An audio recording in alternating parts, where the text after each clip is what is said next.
welcome to another episode of Based on Actual Events. I am Justin Golak. That is Jeff Hack. This is a picture of Stalin. R.I.P. Dave Metz. Thanks for donating it to our show. On this show, per usual, we take a movie and then we take a historical event or time period based around that movie, and we discuss both. I think that's about it. I always keep the intro pretty brief. So today, we're doing Rocky IV, and I guess we would call this 80s era Soviet Russia. Is that a good way to put kind of the encompassing events? Yeah, I guess so. Yeah, I would say the something Cold like War that. more Cold generally. War. Cold War is but a good way to put 80s it. and Reagan era Cold War. Reagan era Cold War I would say and specifically. Soviet Union. But this is an artifact of a very specific time. This movie, can you think of a movie? I mean, I'm sure there's some, but this is up there in like a top 5 of most 80s movies ever 80s. Oh my God. I wasn't prepared for this, by the way. I just want to say I'm so glad you picked this movie. I mean, really, you could add some neon. There's like not a lot of neon. Right. If there was more neon, it would be a little more 80s. Well, it's because he's Rocky. He's more gritty. He's not Scarface. He's not into neon. Yeah. This is gritty 80s. He's into normal lights, Yeah, into conventional there are tungsten robots. bulbs. There are robots. Dude, that was the thing that really took me off guard about this movie. Was how robot-centric it is. The robot keeps coming back. There's so much about the robot. And it changes personalities. It goes from a robot to essentially a woman. Yeah, it's essentially... And then it takes care of his children while he's fighting. That was the most, I think, there was a lot of mind-blowing stuff in this movie. Yeah. And I think that was the single craziest part. My first note was, I feel like I'm on acid. Because when the robot, it's literally, it's 5 minutes exactly into the movie. Yeah. And Rocky, we're one scene in, or two scenes, because, it opens up with, this is also the only movie I've ever seen that does on the last episode of all the Rocky movies have last episode. I mean, besides the first one. Yeah, that's okay. I've only they show you the end of the last fight to catch you up. So crazy. And then I guess the him and Apollo, that little sparring session, that's also at the end of 3. Oh, is it? So the first footage is him pulling into his driveway. Oh, so that footage of them in the gym. Just for context, I've only seen Rocky 1 a long time ago. Haven't seen that's any like the last scene of Rocky 3 is them in the gym. Okay. And so him pulling into the driveway of his home for Paulie's birthday, that's like the first original footage. Yeah, and it's he walks up and then his 30% of the footage in this movie is from previous movies. That's another amazing thing. That's a thing I wrote. I literally wrote, I think Stallone ran out of financing for the movie. Yeah. And he was like, oh, we're still 25 minutes short. I mean, he's just like, oh, I'll just reuse old footage from the other movies. And the movie is 88 minutes long. It's barely tight. An hour and a half. Yeah, it's barely a feature. That's my favorite part about this movie is, it is... You're introduced to the robot and you're in the final fight in a blink of an eye. It's on a tear. It's on a tear. I love this movie. It's insanity from start to finish, but it's also so earnest and kind of the script is so bad for one thing. The dialogue in so many scenes is so horrifyingly bad. Well, it's such melodrama. It's melodramatic. It's very corny. One reviewer at the time wrote that the script is a, quote, laughable turd. And I'm it is very, first draft, because Stallone doesn't have to write a second draft to get the movie made. He could literally just show up and go, make another Rocky movie, whatever. And they're like, what's the premise? He's like, maybe Rocky is a robot this time. Literally, that was as far as he thought. So the kind of brief history up to this point is Rocky 1 wins an Oscar. Rocky 2 tries to win an Oscar but falls short, but it's still trying to hit the same buttons. Rocky 3 is borderline fan fiction, and then Rocky 4 is straight fan service. So wow. It's you're in the era now when you're in the 4 that's probably the best way I've ever heard to describe it. It's first draft, because people that are going to like it, and this isn't going for any awards. Oh, no. This is just... I would say this movie came out in 1985. Mm-hmm. I would say that even though it doesn't give a year, we could call it present day is when it takes place. So I guess for reference, the events going on in this movie would be taking place in 1985, U.S. and Russia. So how are things going then?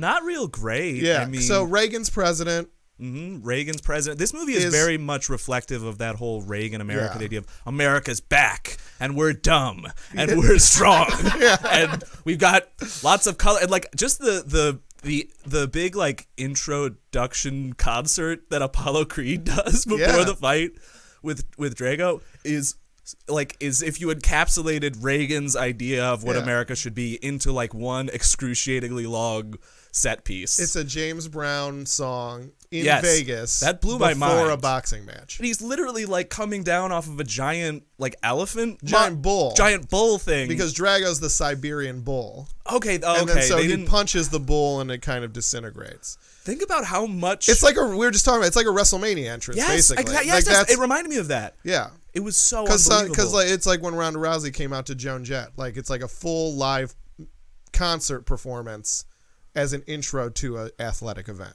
Yeah.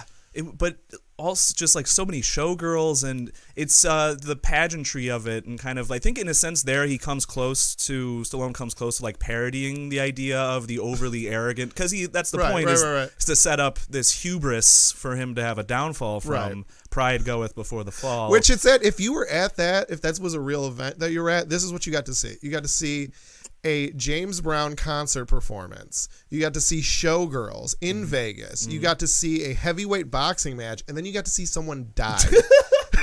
Like that's it would be like being at the Siegfried and Roy show where they got attacked by the tiger. Like, oh God. You're like all the pageantry plus just, you know, little cherry on the top of just vicariously witnessing just pure lizard brain entertainment. Exactly. Very reptilian level stuff where it's just like sexy girls, dancing, fireworks, fighting. And so death. You think this is Reagan era America? Oh, absolutely. And this represents, just in the historical context, by the 80s, the U.S. and the Soviet Union are wrapped up into a series of proxy wars against each other, propping up or funding rebellions or armed conflicts against various client states. And the big one probably would be like Afghanistan, just because connecting the Cold War to sports, which I think is kind of like what would be interesting in terms of this movie and talking about history. So we had 1980, we boycott the Moscow Olympics. Yeah, Jimmy Carter announces a boycott of the Moscow Olympics. And then in 1984, the Soviet Union boycotts the Summer Olympics in Atlanta, I think, or LA. Oh, LA, I think you're right. Atlanta's 96. So yes, it's like you're correct. You're correct. So this is kind of, and so again, we're saying this movie takes place in the year it was made, 85. So I guess in that world, those things just happen. So there is kind of like, you know, and I feel like I read that, like 80 was kind of spurned on by the Afghanistan conflict, right? Like Russia invading Afghanistan was kind of like the nail in the coffin for us being like, all right, you guys are bad. We're not coming to your country to do Olympics. Oh, well, yeah, that was the specific reason that Jimmy Carter gave for boycotting it, and is also the sort of nail in the coffin for the Soviet Union as a whole. Just in terms of just expended resources. And expended credibility. Yeah. Expended will to carry on, in a sense, because their military defeat in Afghanistan was something that disheartened them to such an extent that... they started to by 85. That's where glasnost and perestroika and sort of these other attempts at some modicum of liberal reforms in the Soviet Union started taking place, and that's as in reaction to a long time failing economy, an economy that had been in terminal decline since at least the early 70s. And to a country that was sacrificing tens of thousands of its young people in a foreign war that was making them international pariahs. I mean, that was really their Vietnam, but I would say times two ultimately, and one that lost them a great deal of international support and credibility, more so probably than anything since the 1968 invasion of Czechoslovakia that they carried out. It sort of prefaced this. I mean, the real reason the Soviet Union collapsed was because Mikhail Gorbachev said, we are not going to enforce this empire through violence anymore. Gotcha. Once the Eastern European... He's the, what would it be called, the General Secretary in 85? He's General Secretary of the Communist Party of the Soviet Union at that point. And if you're dumb like me, you're remembering he's guy with spot on his head. He's a spot man. He's the spot man. He's the guy with the big weird blotches. Old Gorby had a tough time. But and when the Eastern European puppet states of the Soviet Union started to rise up in popular rebellions, the puppet governments there said, hey, come help us out, send in the tanks and come help us out. And Gorbachev said, we're not going to do that. If you can't keep control of your own populations, then we're not going to intervene in order to save your regimes. And from that point on, it was just that the dominoes began to fall, because once the nationalities within the Soviet Union, the constituent nations of the Soviet Union that had been dominated by Russia, realized that they wouldn't back up their threats with force anymore. Then they were kind of like, this is our time. Yeah, this is their time, and they started declaring independence. First, the Baltic states, Estonia, Latvia, Lithuania, and then states in the Caucasus and Central Asia. And so in a sense, it's the Soviet Union's failure to use violence effectively that's mirrored in this movie, in a sense. It's almost a stretch, but the fact that like they fail in what could be a more direct metaphor for the power of a state than a boxer. Right. Two boxers in the ring landing punches and I against think each other. that it, again, like I said, I think this movie, out of most of the ones we do, is more of just like a connection in time, maybe like a feel connection to the time period we're discussing, as opposed to like an actual trying to ape events and characters and all that. But I do agree, like it does seem, again, like it kind of does, Drago's infamously like all juiced up. That's like a through line of the movie, that he's all juiced up. And there was that big there was, I guess, a big meeting in Russia in 1983 where they were kind of basically making a plan of how to dope up all their athletes for 1984, but then they didn't end up actually going to those Olympics. But it feels like athletic dominance was kind of a big, I don't know, marketing plan for the Soviet Union. So, and it still is for Russia in the modern day. Absolutely. Right. So it feels like that kind of feeling in this movie, like even though these events didn't actually transpire, like the idea that they would juice up a boxer, bring him to the States to kind of fight the former champions of the U.S. seems like a something that could have happened. Yeah, it's absolutely plausible. I mean, when I was watching the movie, I was thinking to myself, like, wait, the Soviets want to get into professional boxing? That doesn't really make sense, because this guy is like a state-sponsored. It doesn't, like, in my mind, I thought to myself, oh, why aren't they like boxing the Olympics? Like, that would have actually, but then I thought, Stallone wouldn't have wanted to write a script where he has to go through all the qualifying rounds of the Olympics and blah, blah, blah, blah, blah. And then also you would have to get permission from the Olympic Committee, who are very litigious and are very into protecting their brand. And that's what's funny is because they kind of so here's where I can go full Rocky nerd. This is like the one time I have information, like the way you have history information, is like I can compete with just Rocky information. So if you ever watch the trailer for Rocky IV, there's a scene in the trailer that was cut, and then they kind of just gloss over it through like newspaper clipping montages. But basically, after Apollo dies, Rocky goes to, I don't know, some athletic commission and asks to fight Drago, and they go, and like the clip from the trailer is like, he's already killed one man, we can't sanction this fight. And so again, they really gloss over it, but essentially he gives up his title so he can fight a non-sanctioned bout against Drago in Russia.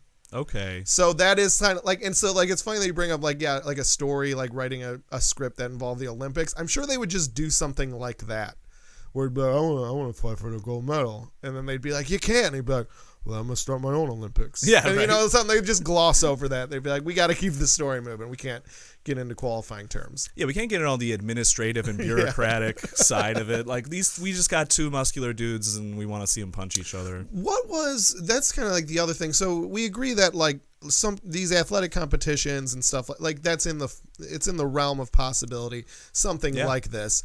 But sure. What was kind of would like Russian officials with a Russian athlete go over to the States or go anywhere? Like, was there did that free flow of literally just like travel of state officials? Did that happen a lot in this time period, like in the mid-late 80s, or were the tensions too high? Oh, of diplomatic officials and that kind of thing. Oh, absolutely. Yeah, the U.S. and the Soviet Union never cut off diplomatic relations. Okay, so it never got like that heated. Yeah, and in the 80s, actually, there was also a big push for cultural exchange, sort of intercultural exchange. And I mean, Bernie Sanders, for instance, visited the Soviet Union in 1987, if I remember correctly, as with a sort of a delegation from Burlington, Vermont, and going there as mayor of Burlington, and actually, I believe, ended up as part of a sister cities initiative to twin Burlington, Vermont with Yaroslavl, Russia, stuff like that. Absolutely, Gotcha. yeah. I mean, And that's where he got the idea for communism. exactly. They sat him down and said, "Here's what you're gonna do. Here's what you're going to Bernie." do. And that's exactly what your uncle thinks. Yeah, tensions were very high on a state level, though, and the U.S. and the Soviet Union were in confrontation all over the Third World by this point. Angola, Mozambique to some extent, Afghanistan, obviously, Central America in a huge way, El Salvador and Nicaragua. And we always think about Cuba, obviously. Cuba, by that point, had taken a back seat. Cuban policy from the Bay of Pigs until the end of the Cold War is basically frozen. Okay. And takes a back seat to more intense sort of conflict zones in the American point of view. But there's Soviet dictatorships that are being backed up in the Middle East, facing off against Soviet dictatorships being backed by the U.S. The Iran-Iraq War is the most conspicuous example of that, and actually was the largest conventional war since World War II. People don't realize in terms of the number of troops involved and the total number of casualties.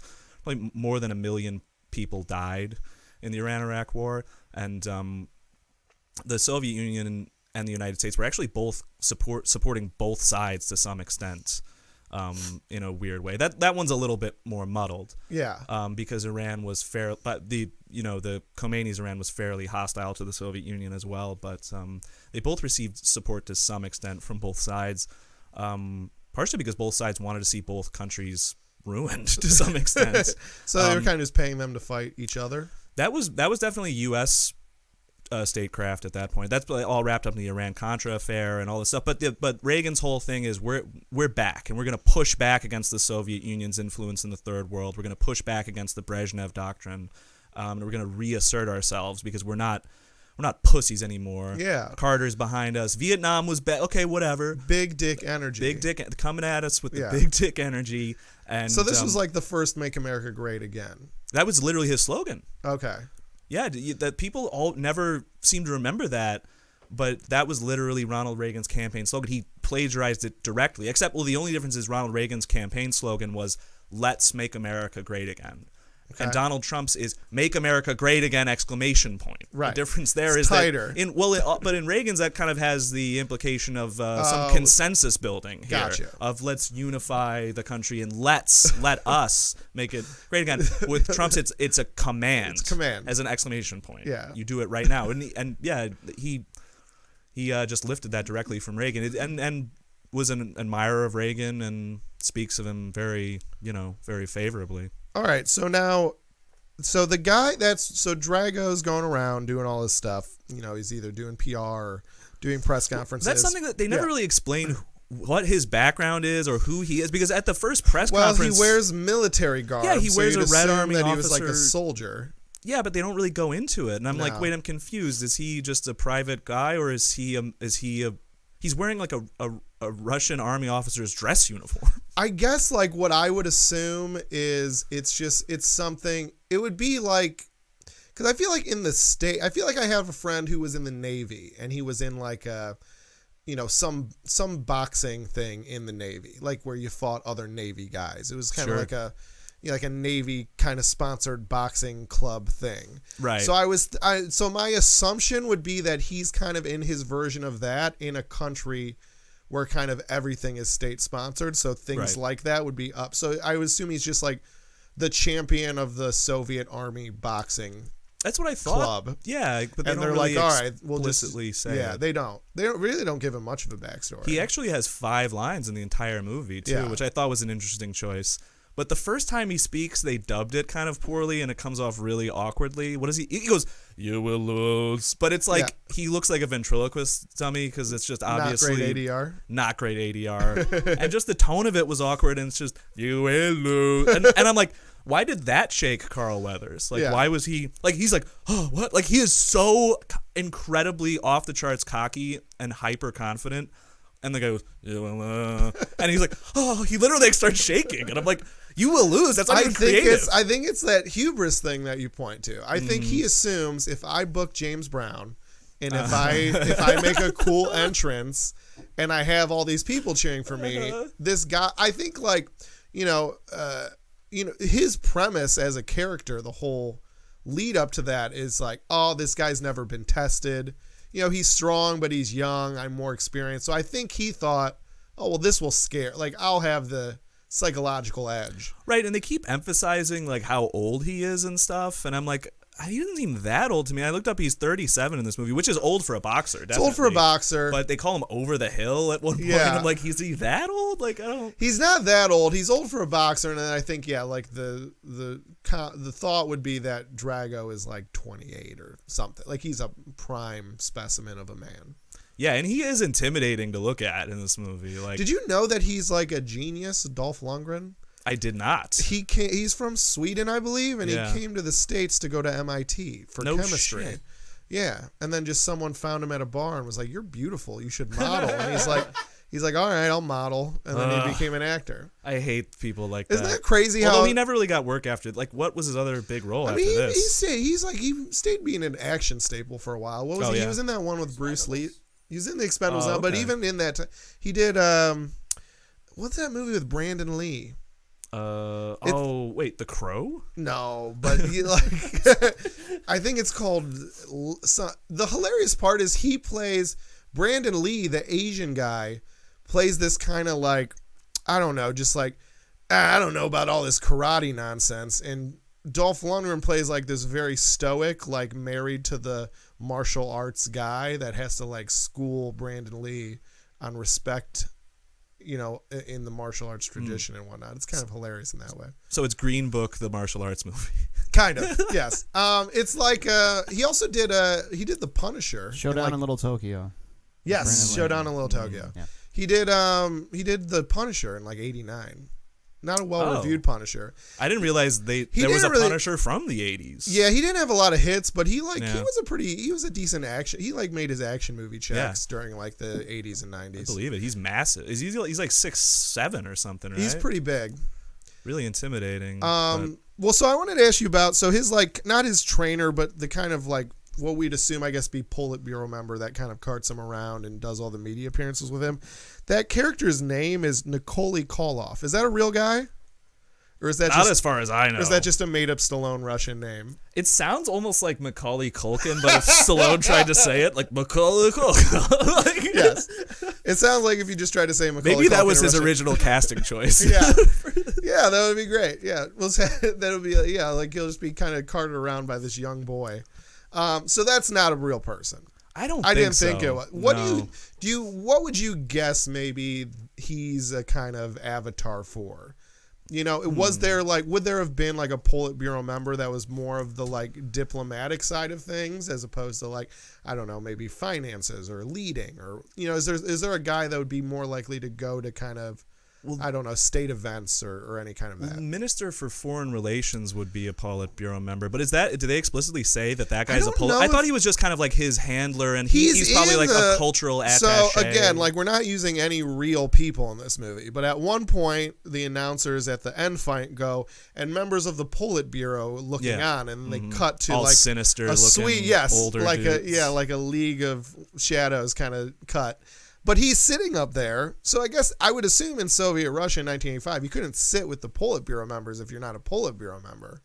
Good question. I guess, like I said, unless he's just like a straight-up diplomat, you could maybe sit up there. Yeah, I kind of assumed that he was like a diplomat who was cultural attaché for sports or something like that. But what's really odd is just like how like cartoonishly evil they are, and just like so like outrageously like Boris and Natasha-y they are in all of their scenes. Like, and what's weird is that like Carl Weathers, Apollo Creed is so immediately so disrespectful and antagonistic and mean to them, and then that guy, his Drago's handler or whatever, says like, well, I bet he'll probably beat him, and Carl Weathers goes, what? And he jumps up and he's like, how dare you?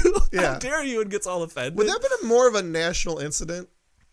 Probably. If like two athletes from the U.S. and the USSR got into like a pushing match at the press conference. Yeah, I feel like that would be more than just like any like your standard press conference fight. Because it would be a diplomatic row. Yeah, but also this is probably nitpicking, but the fact that he like in the fight with Apollo Creed, Drago literally grabs the referee, tries to do his job, and he grabs him and throws him across the ring, and then he just continues the match and gets to. I'm like, wouldn't he just automatically be disqualified and lose the match by default if you assault the referee? The boxing definitely gets a little bit more insane at this part of the series. Yes, it's more like WWE. It gets a little more WWE, is for sure. Yeah, like the ref can't make the count; he's knocked out. You know, like I'm surprised we haven't had that turn in the Rocky movies yet. So I was, because you know what other character I love, talking about this kind of like amped up Reaganism America. So Paulie, the Paulie character in this movie goes like full on email uncle, because I don't know if you notice when they're in the USSR and he like trips in the snow, that's the only time you can really see it, but he has a "Don't Tread on Me" flag like sewn onto the back of his jacket. I didn't even see that. Yeah, and then he gets in obviously the shouting match at the press conference. Yeah, he talks about, we don't keep our people behind walls with machine guns. Yeah, which like flash forward today. And then he calls himself the unsilent majority. Yeah, he goes full Archie Bunker. Yeah, and then he's just like, all right, I'm going back home to fuck my robot wife. Like literally, that was a note I wrote where I was like. Because at first the robot is kind of just a normal, like, gender neutral robot that I think at least 30% of this podcast, by the way, should be about robots, because the movie is 30% about robots, unbelievably. Yeah. But at one point, the robot just develops a female voice and kind of personality and starts acting as though he's his wife. Yes. And he's like, the robot's bringing him drinks and he has this self-satisfied look on his face. Yes. And he goes, "She loves me." Yeah. And I'm like, this guy's fucking this robot. Yeah. Like, clearly that's the subtext, Paulie right? is the best character in the whole series. He's just the best. And yeah, I love the part when he asks Apollo if he reads the comics. And Apollo goes, no, and he's like, good for your fertility. I missed that part. Good for your fertility. Yeah. And oh my God. So the part the reason, so you talked about Sylvester Stallone maybe you could credit him for going into kind of like satire, in the James Brown scene. And I don't know if I give him that much credit, but I do think that sometimes people underestimate the fact that like he does have fun with his movies, and he's not like, he's kind of like trying to play into the ridiculousness of it. And that's the scene I like. I like when it's him, Apollo, Adrian, and Paulie all at the table, because they're talking about the fight. Then the robot rolls up.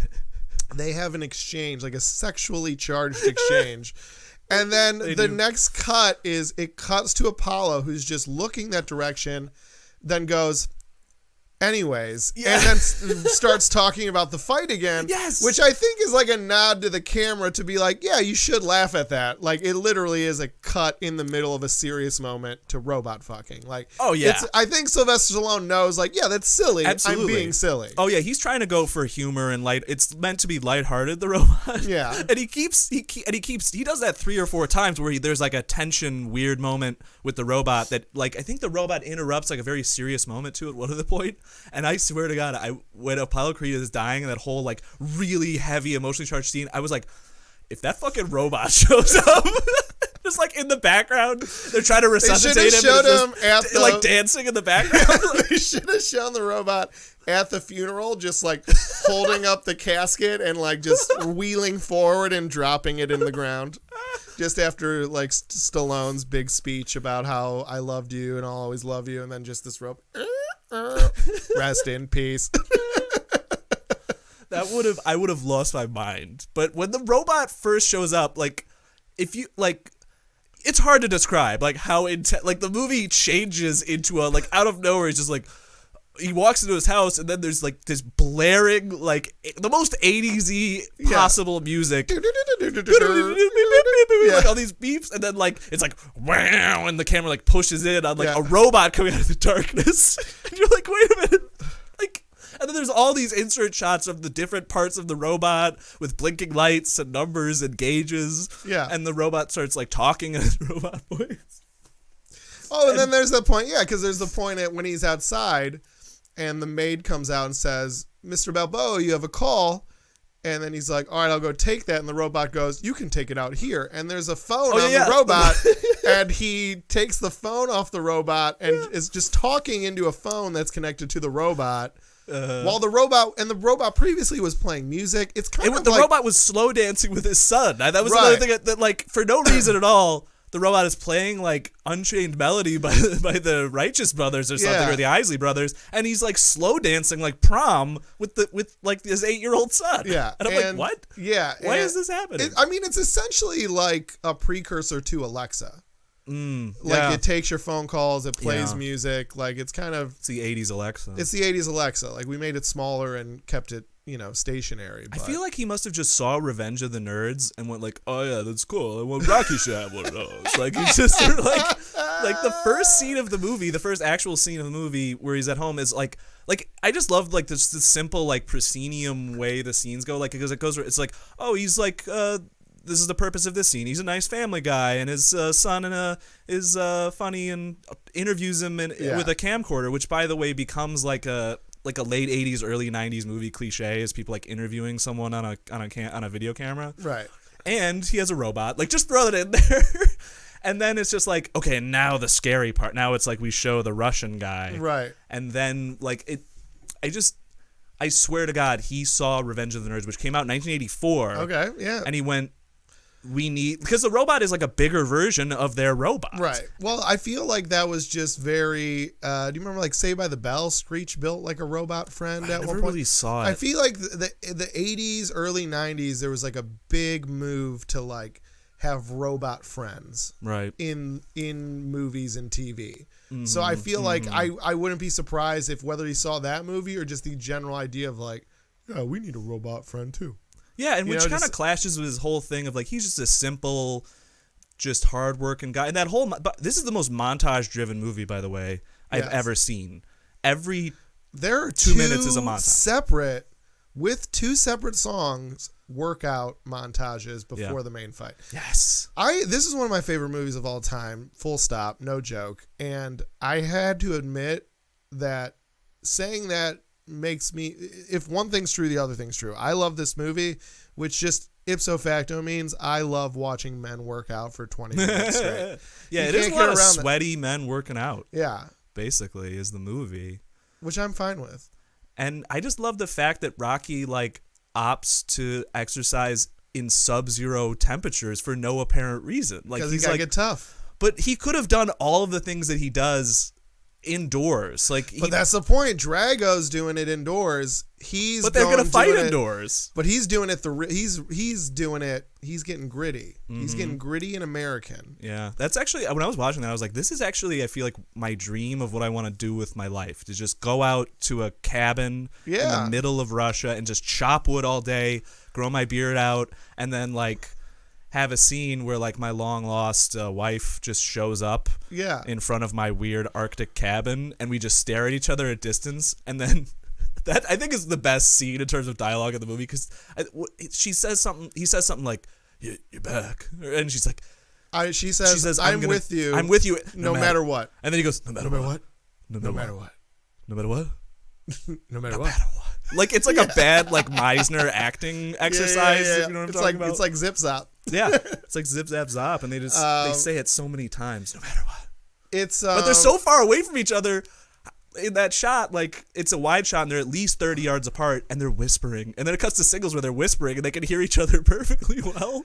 I think it's just like, I think that's why, I mean, besides just the fighting, I think there is so much just like pop, theatrical, melodramatic tropes. And so that's what, again, dude, every time I see this movie, I've seen it like a million times, I'm like, I think the same thing. I'm like, dude, for 3 months I should just move to Siberia and just chop wood and get fucking jacked. And I think it's because like it plays on like, it's clearly like a classic Shakespearean hero story, you know what I mean? Like just bare bones, just like, you know, avenging a friend's death. He's like Hamlet. But then there's also like that short period of time. The training montage is almost like this, like what is like Walden's Pond? Is that the? Yeah. Like where you just like So there's also just this like some Thoreau shit. Yeah, there's this American dream of just like going to the middle of nowhere, giving up all your worldly possessions, and then just becoming one with yourself. Exactly. Stallone represents the idea of the United States of individualism, the rugged individual out on the frontier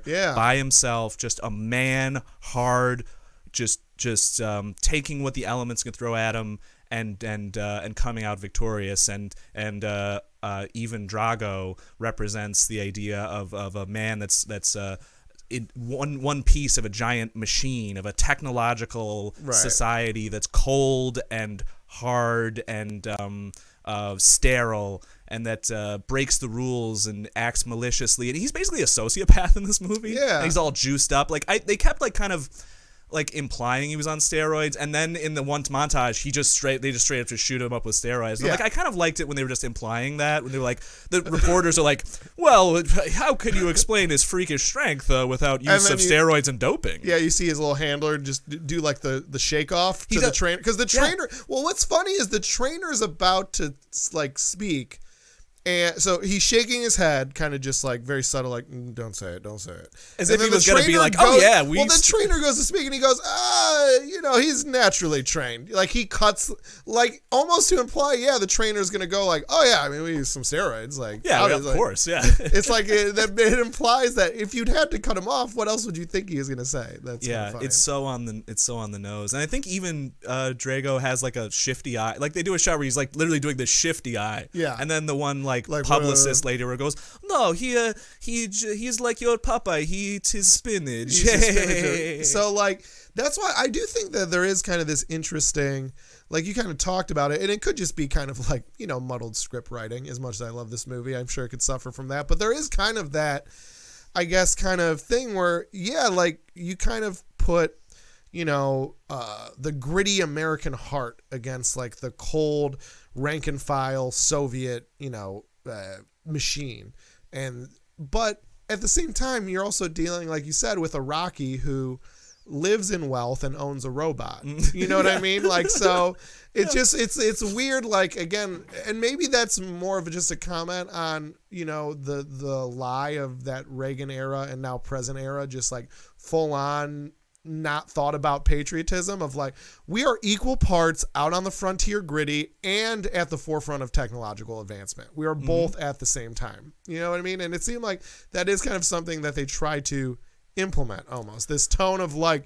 we are the frontier, but also we have robots, so we're kind of the best both ways. Like, yeah, I think that there's Stallone's saying there's a fine line between using technology to entertain your family and to give your weird brother-in-law a kind of robotic consort of some type, and using technology to cheat at fighting instead of being the ingenuity and the resourcefulness and little bit of elbow grease, can-do American attitude can overcome a guy who is backed by an entire country, as they explicitly say. I would say that if I had to give it credit, I would say that I would guess that instead of looking at those specifics, I would guess what the movie is trying to say is that greatness is like Rocky's heart. It's ingrained in us. We're just a great country. Whereas is the Soviet Union is using machines and medicine and and math and science and just everything at their disposal to try to artificially recreate what America is. And through all that, they can't. Because we're just America, baby. It's in us. We're born with it. And I think that's kind of the comment. It's not so much that he's outside and the other one's inside and one's pulling a sled and one's on like a Nautilus machine. I think it's like that idea of like, he's just out there being Rocky and crushing it. And this guy's trying with all these scientists around him to be Rocky, and he can't. Yeah, because it's just inherent in Americans that we are winners, right? We are like that opening scene from Patton. I don't know if you've seen the movie Patton with George C. Scott. Where he's in front of the big flag. In front of the giant American flag. Yeah. And actually that was Carl Weathers or Apollo Creed actually says that explicitly in that one scene where Rocky in the beginning of the movie is just kind of like, geez, I don't know if we should do this, guys. Like he keeps trying to get Apollo Creed to not fight even Drago. Yeah. And Carl Weathers says something like, we're not like normal people. What did he? I actually wrote it down because it was so. We're warriors, and without a war to fight, the warrior might as well be dead. Is that what he says? He says that. Yes, exactly. I've seen like this movie too many times.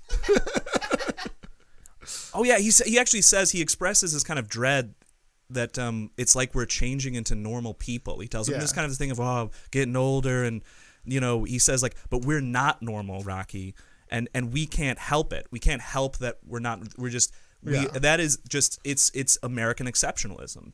Is what drives Rocky. And I think Creed, the idea with him is that he was Icarus flying too close to the sun. Yeah. And he forgot you can't spend all your time rehearsing the choreography for your James Brown concert before you have to train. You have to train for fighting. That was the thing. Is like the other thing I thought was like, did he do any training for this fighting? He must have spent weeks just rehearsing with a choreographer, all of the showgirls. But no training. And you have to remember, in this universe, he probably hasn't fought in like 5 to 7 years. Mm-hmm. So he was a heavyweight champion, but he's like out of practice. So if anyone needed training, it would probably be him.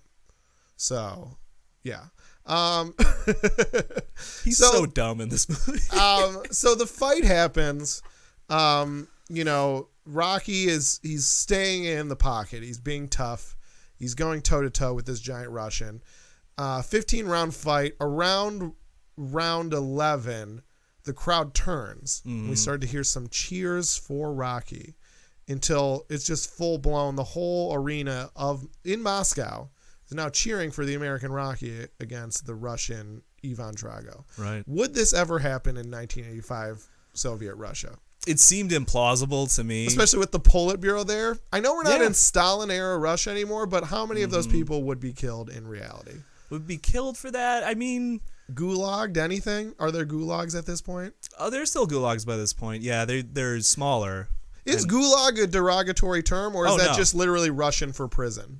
That's the Russian or is word it like for... a special type of prison? Yeah, it's technically re-education camps, or some euphemistic term like that was the official name, I believe. But they still exist, but in a much smaller way than during the Stalin years. But I don't know. I feel like there was so many people in that arena that they couldn't have all been disciplined, right. And by 85, the Soviets are trying to loosen the grip a little bit and present a more human face to the Soviet Union, the Soviet regime.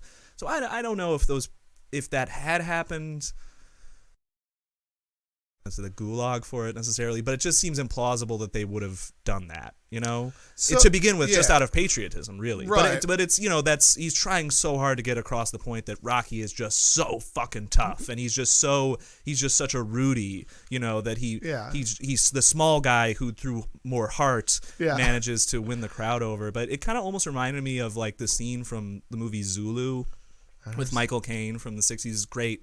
From about 1960, actually, great movie about a British battle between like 60 or 70 British soldiers in a little encampment and like something like 8,000 Zulu warriors, and the British make such a valiant defense of themselves that actually the Zulu warriors like do like a dance for them and like to like honor them at the end, right before they retreat at the end of the battle.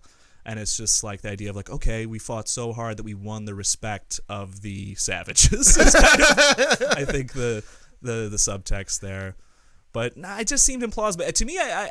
They probably would have chanted his name after he won. I mean, maybe just like a round of applause, like but to root against Ivan Drago, it seemed implausible. Yeah, especially because it's not like he was losing.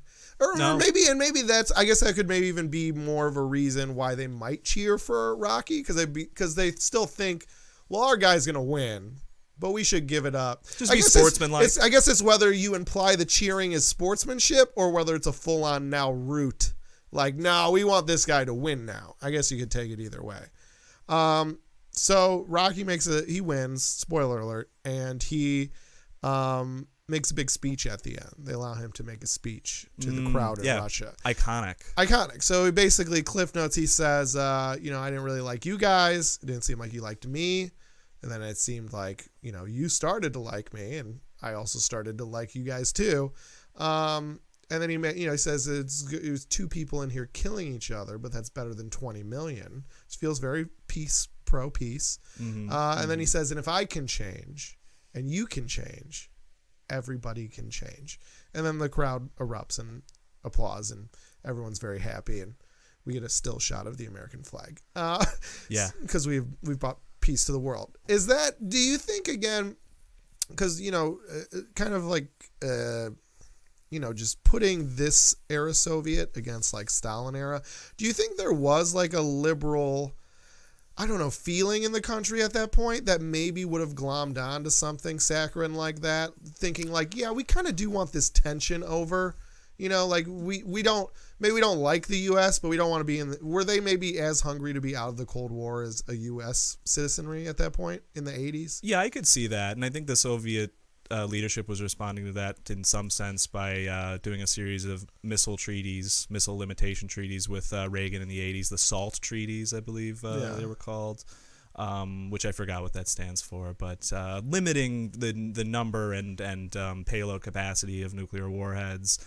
Yeah, I mean, there was I think a hunger in the Soviet Union to change. Yeah, to clearly, the Politburo stands up and claps. Yeah, Yeah, because by that point, they did, I think, realize that we do have to restructure this system in order to keep it going. Right.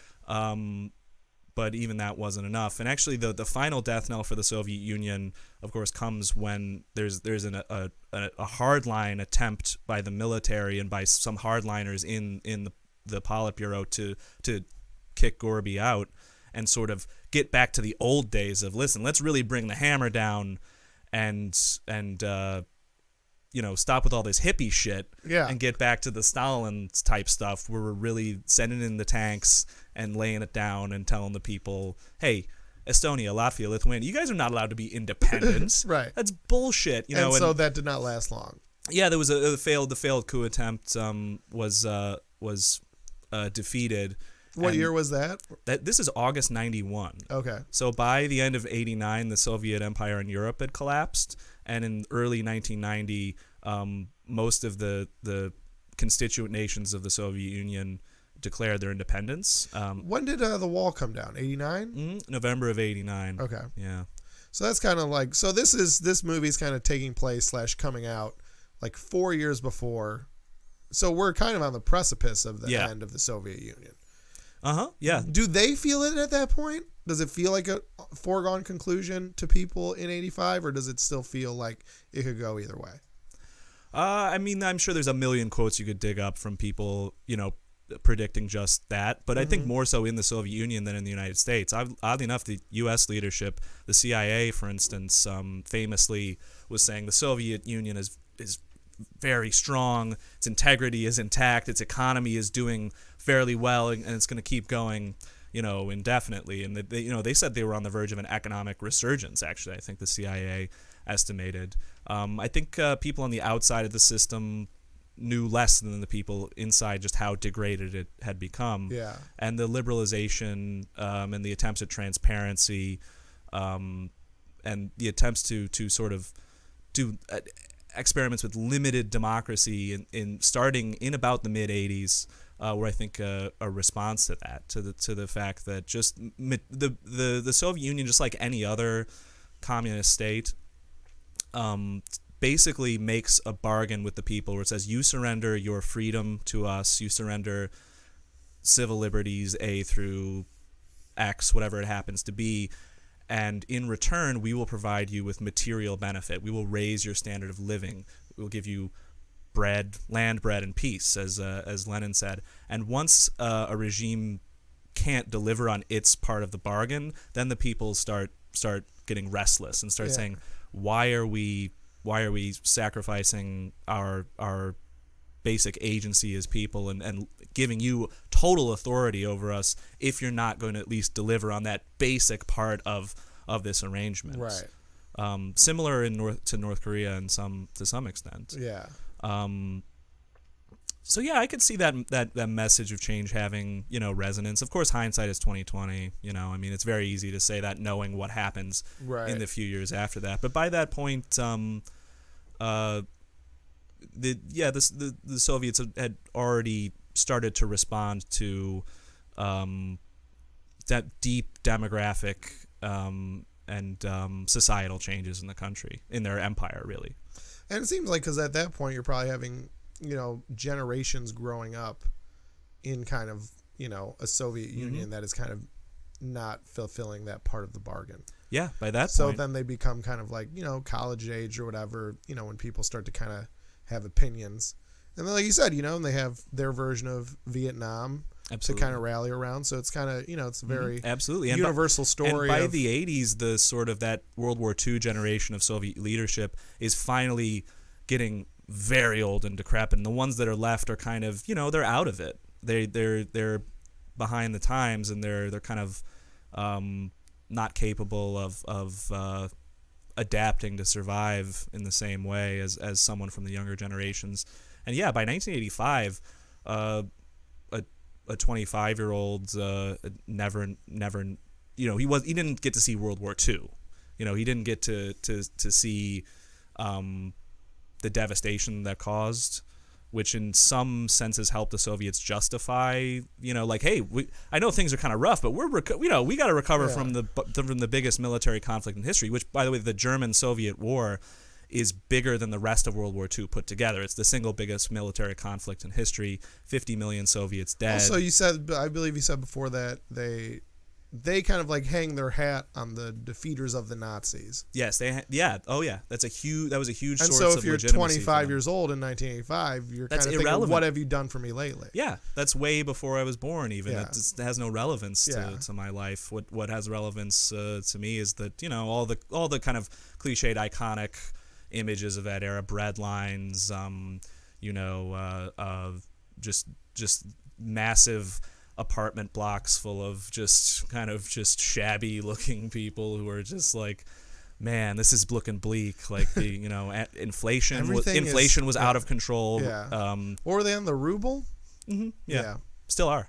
Oh, still on the ruble? Yeah, that's still the currency of Russia, which is the. What are they now?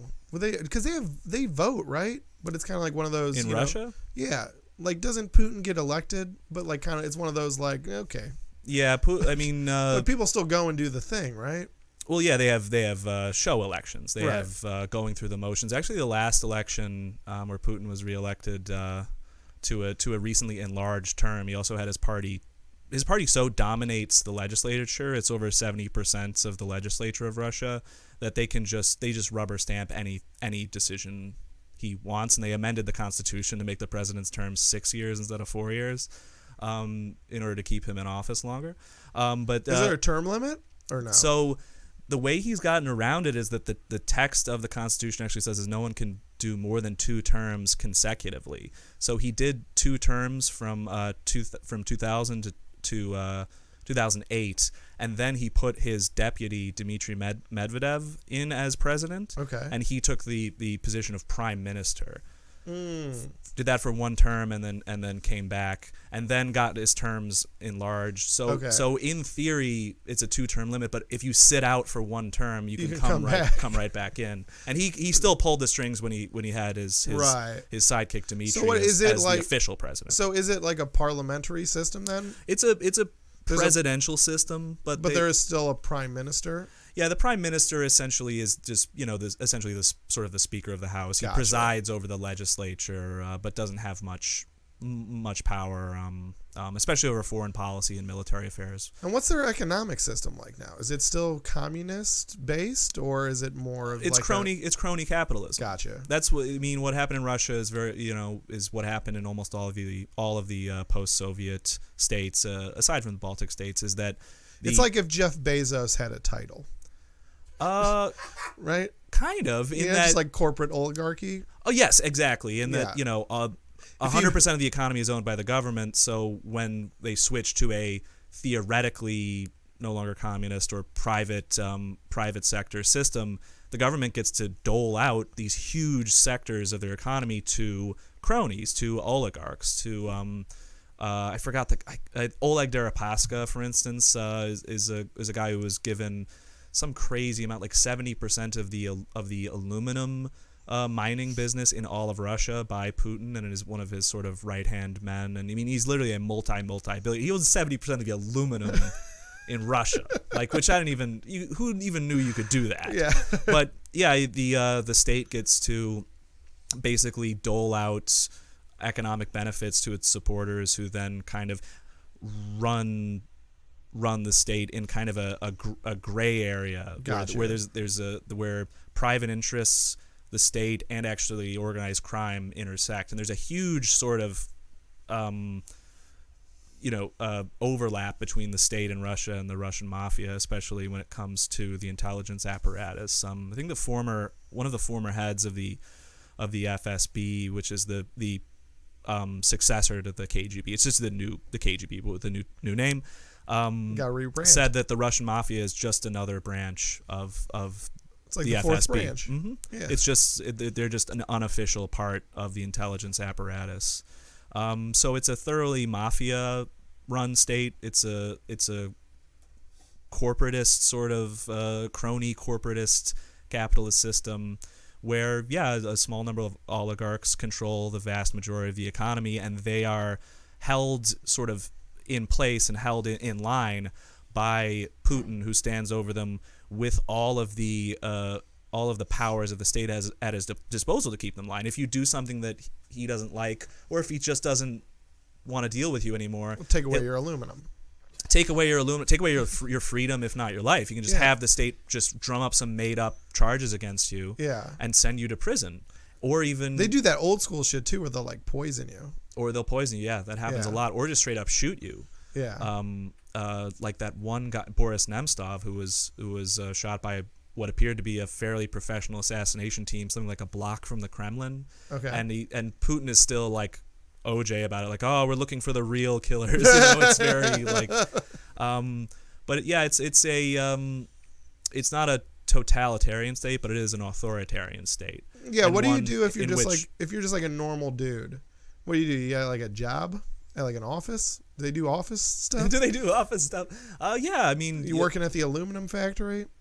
Or a mine. Can you have like an okay life there? Is there a middle class, or is it just poor people and oligarchs? I'm not an expert on the economy of Russia, but I mean they're less wealthy than Western Europe, that's for sure. They have a much lower life expectancy than Western Europe and the United States. I think their life expectancy is in the early 60s, around 60 for men. They have one of the highest rates of alcoholism in the world. That's a big contributing factor to that. That's probably my life expectancy so I can relate. No, I think you'll do better than that. I hope so. You're taking care of yourself pretty well.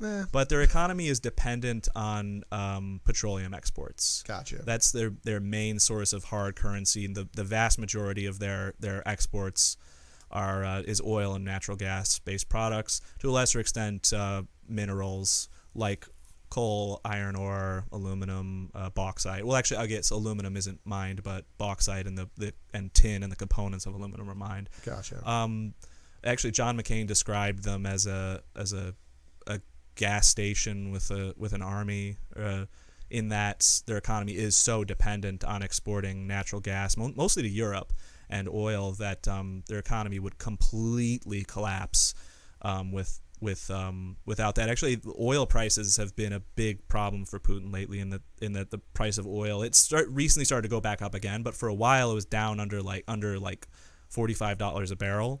And so they were having to cut budgets a lot. There was a big wave of protests and civil unrest because Putin raised the retirement age and cut pensions, and people got pissed off, and they had to roll it back and kind of soften it a bit. But they were trying to raise the retirement age to 65, and the life expectancy for a man in Russia is like 64. Yeah. And people were going, this is all like, there's nothing else I have to look like. I'm never going to get my pension because I'm going to be dead by the time I get it. And I guess the only benefit of kind of screwing those people over is then you just have a bunch of drunk 62-year-olds protesting. Well, yeah, but the youth too. Effective. That's another huge thing is the youth protest. The Pussy Riot types. The Pussy Riot types, and even younger than them at this point, because Pussy Riot's been around for a while. But speaking of generational dictatorships, Putin came into power in late 1999, early 2000. So if you're 20, you don't remember a time before Putin. You've never known a time without this guy ruling over your life and being an omnipotent almost presence, or omnipresent rather presence in your world. And Yeah, there's been a lot of media coverage of that lately, with the teens and early 20s types are going in the streets protesting. They allow they allow some level of protest and civil disobedience, but they've just been cracking enough so down. you got like some good pictures for the gram. I mean, you won't get immediately thrown in a gulag, say, but there'll be harassment, arrests, maybe targeted prosecutions for the leaders of these types of movements. And they actually just made it illegal to disrespect, quote, show disrespect for the Russian flag, the Russian state, any of the organs of the Russian government, which includes Vladimir Putin, or any of the iconography of Russia. So it's basically, I mean, it's Putin is trying to sort of roll back the social and individual freedom in the country and take it back to a time when it's something much closer to a totalitarian state now than just a straight up authoritarian one. Yeah. But it's a country that's economy is fundamentally small and weak. We think of Russia, and Russia is massive. Their economy is actually slightly smaller than that of Italy. Okay. Altogether, it's for such a big landmass. That's crazy. For such a big landmass and such a big country, it's I think 180 million people. Yeah. It's this, Italy, I believe, seventh largest country in the world. Italy has a pizza-based economy. It's not flourishing. Italy's economy is pizza and luxury car based. Yeah. And they're about equivalent to Russia. Do we consider Italy to be a world power? No, not really. No. Not a superpower. Definitely. Yeah. Just like a cool place to visit. It's just a cool place to visit. So they punch above their weight in a sense. Yeah. Partially because they invest so much in the military, and because the neighboring states have such weak militaries, there's no like threat to them. There is no real threat to them. They consider ostensibly NATO to be a threat, but NATO is a defensive alliance, and unlike the Warsaw Pact, never invaded itself. That's the fundamental difference between NATO. Do they consider like China an ally? Yeah, China and Russia in the post-Cold War period have grown progressively closer together in their strategic cooperation. They have a thing called the Shanghai Cooperation Organization. Okay. Which is essentially... That sounds like something that would be in like a Rocky IV. It sounds does. A little made up. It does. It's so vague, and but it's kind of meant to be vague. But it's sort of a forum for Russia, some of the former Soviet states, and China to increase their military cooperation. And I mean, they definitely see their interests or their enemies as being aligned more so, and that China and Russia see themselves as locked as the main leaders of sort of the anti-US movement going through the change in the again. world, going back through puberty is still hitting strong.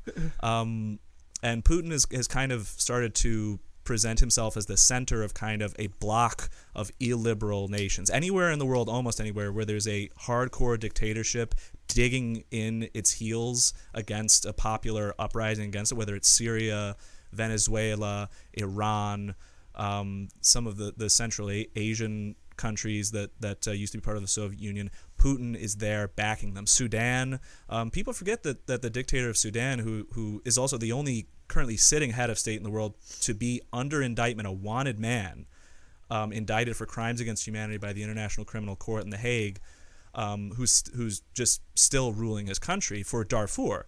The UN was kept from passing resolutions stopping Sudan, the dictator of Sudan, from slaughtering hundreds of thousands of people in Darfur because President Putin had his back, and because he vetoed all of those. He used Russia's veto in the UN Security Council to block any attempt to do anything serious about him, and brings Bashir, his name, Omar Bashir, to Moscow and throws him official dinners and talks about what a great guy and what a great ally he is. So he's trying to build like an axis of evil. He's trying to. I would hate to bring back the Bush stuff, but he's trying to build an access of a Legion of Doom. A Legion of Doom of just a rogues gallery. Yeah. Of dictators who see the U.S. as their main antagonist and therefore see Putin as their main ally against the U.S. So it's a very troubling thing. And even more and more, Turkey is getting closer and more aligned to Russia as well. Erdogan has a very favorable relationship with Putin, and just became the first NATO ally in history, first member of NATO to purchase a Russian missile defense system that's going to be integrated into his country's national defense strategy. Okay. And well, that's a whole nother podcast. Let's talk about Erdogan and the Kurds and all that stuff. Well, I think that I feel, but we're in Cold War II, is what it comes full circle back to. It does feel that way, right? And we've had, so Creed 2 came out, which is so there's, Creed 1 came out after Rocky 6, and then we have Creed 2, but it's a continuation of the same universe. And Apollo Creed's illegitimate son faces Ivan Drago's son. So we're still fighting. Good? It's very good. But I don't know. I also think Rocky 4 is very good. So you're just gonna have to watch it. Rocky 4 is so much fun. Then you'll like Creed 2. It's we still have movies about this conflict to kind of inspire us and take us to the promised land of quelling tensions. I feel like the Rocky series has to continue, even if it has to bring in new characters to continue the mythology, as long as Russia still exists as a stable first world nation, because there's always going to be that tension, and we're going to need someone to go over there fictitiously and fight their biggest, baddest Drago. I think it's going to be the robot in the next Creed movie. I would love to see that. Just a robot. There's like that Hugh Jackman movie. Oh yeah, exactly like that. Real Steel.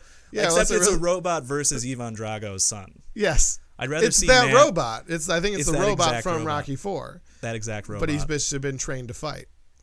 Dude, I would pay anything to see that movie. Yeah, well, we can make it maybe.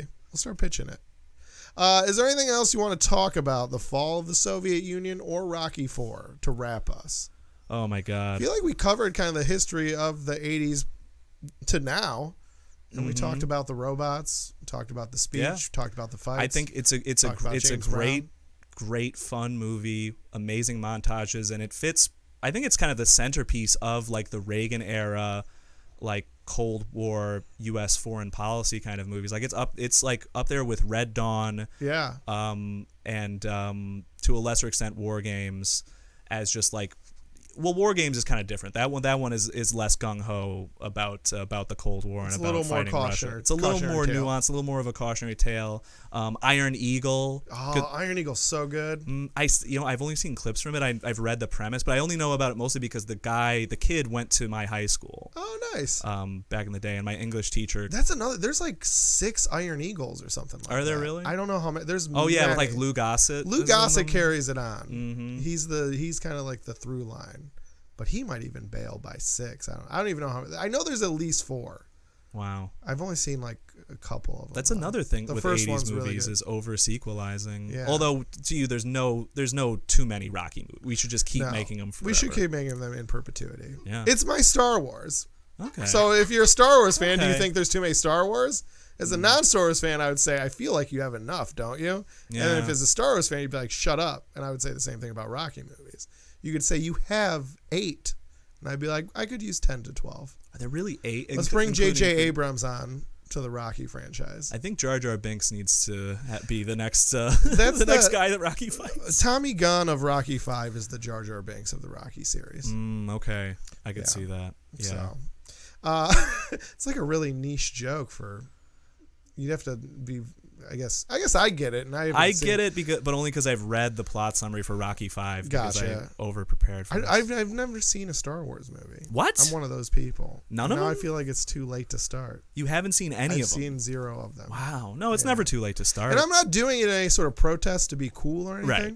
I just never got into it when I was younger, and now it just feels like a bridge too far.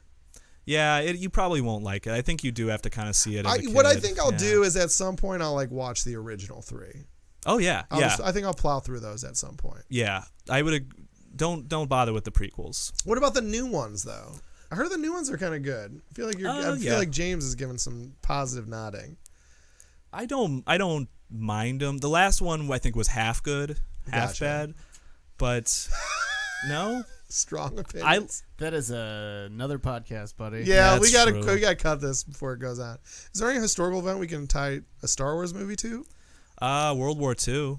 Okay. In that the Empire is overtly based on the Nazis, and they Darth Vader's helmet is based on the German helmets at the time with the flared back and all that, and I'd be willing to do that. Yeah, that would be cool, actually. Talk about fascism and World War II in the context of kind of the hero's journey of Joseph Campbell kind of mythology that George Lucas kind of laid over that. Okay. Could be good. Could be good. All right, man. This has been Based on Actual Events. I've been Justin Golak. That has been Jeff Hack. Thank you guys for tuning in. Come back again. Bye.